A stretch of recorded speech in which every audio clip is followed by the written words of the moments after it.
എന്തുകൊണ്ടാണ് SIR പ്രസക്തമായിട്ട് മാറുന്നത്? ഇതിൽ പങ്കാളികളാകാതെ മാറി നിൽക്കുന്നത് നമ്മുടെ പൗരത്വത്തെ പോലും ബാധിക്കാവുന്ന വളരെ നിർണായകമായ ഒരു ചുവടുവെപ്പായി വിലയിരുത്തപ്പെടുന്നതിനാൽ തന്നെ ഇതിനോട് കൃത്യമായി സഹകരിക്കുകയും ചെയ്യാൻ ശ്രദ്ധിക്കേണ്ട ഒരു സമയമാണ്. രാജ്യമൊട്ടാകെ സ്പെഷ്യൽ ഇന്റൻസീവ് റിവിഷൻ അഥവാ SIR എന്ന് പറയുന്ന വോട്ടർ പട്ടികയിൽ പേരു ചേർക്കുന്ന ജനാധിപത്യ പ്രക്രിയയുടെ ഭാഗമായിട്ടുള്ള പ്രവർത്തനങ്ങൾ നടന്നു വരികയാണല്ലോ.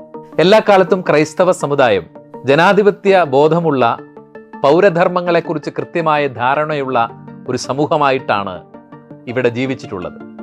അതുകൊണ്ട് തന്നെ ജനാധിപത്യ സംവിധാനത്തിലെ ഒരു പൗരന്റെ ഏറ്റവും പ്രധാനപ്പെട്ട അവകാശവും കടമയുമെന്ന് നിസ്സംശയം പറയാവുന്ന സമ്മതിദാന അവകാശത്തെ വിനിയോഗിക്കുന്നതിൽ നിർണായകമായി വരുന്ന ഈ SIR രജിസ്ട്രേഷന് ക്രൈസ്തവ സമുദായ അംഗങ്ങൾ എല്ലാവരും അതിനോട് സഹകരിക്കണമെന്ന് സ്നേഹബുദ്ധിയ ഓർപ്പിക്കാൻ ഈ ഒരു അവസരത്തിൽ ആഗ്രഹിക്കുകയാണ്.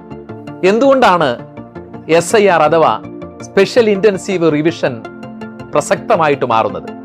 പ്രതിപക്ഷ പാർട്ടികൾ പല ആരോപണങ്ങൾ ഇതിനെക്കുറിച്ച് ഉയർത്തുന്നുണ്ടെങ്കിലും ഇന്ത്യയിലെ സമ്മതിദാന അവകാശമുള്ള പൗരന്മാരെ കണ്ടെത്തുന്നതിൽ വളരെ നിർണായകമാകാവുന്ന ഒരു സംവിധാനമായി ഇത് മാറാനിടയുള്ളത് കൊണ്ട് തന്നെ ഇതിൽ പങ്കാളികളാകാതെ മാറി നിൽക്കുന്നത് ജനാധിപത്യ ബോധമുള്ളവർക്ക് ഭൂഷണമല്ല എന്നുള്ളത് നമുക്ക് മനസ്സിലാക്കേണ്ടതുണ്ട്.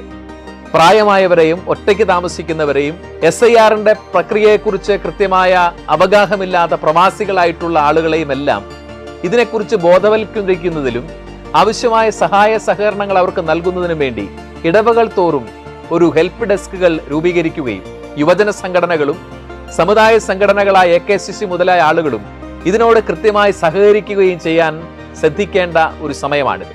ഇപ്പോൾ കിട്ടുന്ന വിവരമനുസരിച്ച് ഡിസംബർ 4-ാം തീയതി തീരേണ്ടിയിരുന്ന SIR രജിസ്ട്രേഷന്റെ ഡെഡ് ലൈൻ ഡിസംബർ 11-ലേക്ക് ഗവൺമെന്റ് നീട്ടുകയും ഡിസംബർ 16-ന് അതിന്റെ കരടുരേഖ പുറപ്പെടുവിക്കുകയും ചെയ്യുകയാണ്.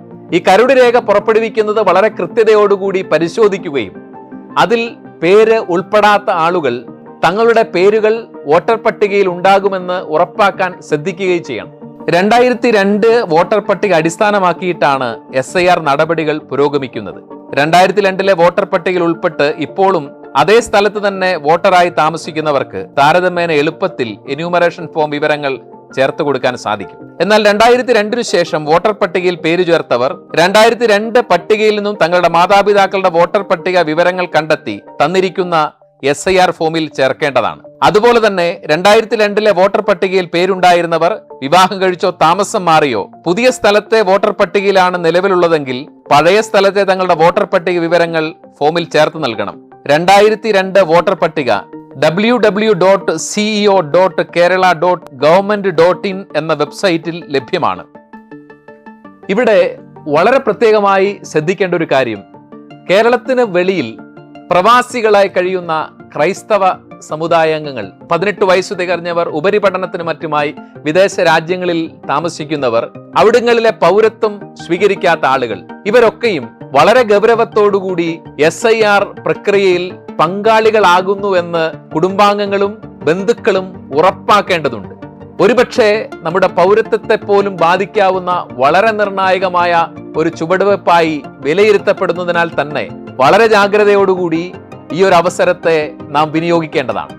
SIR ഫോം ഓൺലൈനായി പൂരിപ്പിച്ച് നൽകാനുള്ള സൗകര്യങ്ങളുണ്ട്. അതിന്റെ ഗൗരവം മനസ്സിലാക്കിക്കൊണ്ട് നടപടിക്രമങ്ങൾ പൂർത്തിയാക്കാൻ നാം പ്രത്യേകം ശ്രദ്ധിക്കേണ്ടതാണ്. ജനാധിപത്യത്തിൽ പൗരബോധമുള്ള ഒരു സമൂഹം എന്ന നിലയിൽ വോട്ടവകാശം വളരെ പ്രധാനപ്പെട്ടതാണ് എന്ന് മനസ്സിലാക്കുകയും നിങ്ങളുടെ പേരുകൾ ഭാരതത്തിലെ ജനാധിപത്യ സംവിധാനത്തിൽ സമ്മതിദാനാവകാശമുള്ള പൗരന്മാരുടേതായിട്ട് രജിസ്റ്റർ ചെയ്തിട്ടുണ്ടെന്ന് ഉറപ്പാക്കാൻ ഈ ഒരു അവസരത്തിൽ ശ്രദ്ധിക്കേണ്ടതാണ്. SIRനെ കുറിച്ചുള്ള വിമർശനങ്ങളും ആക്ഷേപങ്ങളും അതിനെക്കുറിച്ചുള്ള ആരോപണങ്ങളും തൽക്കാലം നമുക്ക് മാറ്റിവെച്ചുകൊണ്ട് ജനാധിപത്യത്തിൽ വോട്ടവകാശത്തിന് വലിയ വിലയുണ്ടെന്ന് തിരിച്ചറിഞ്ഞുകൊണ്ട് അതിൽ പങ്കാളികളാകാൻ ശ്രദ്ധിക്കാം. നന്ദി.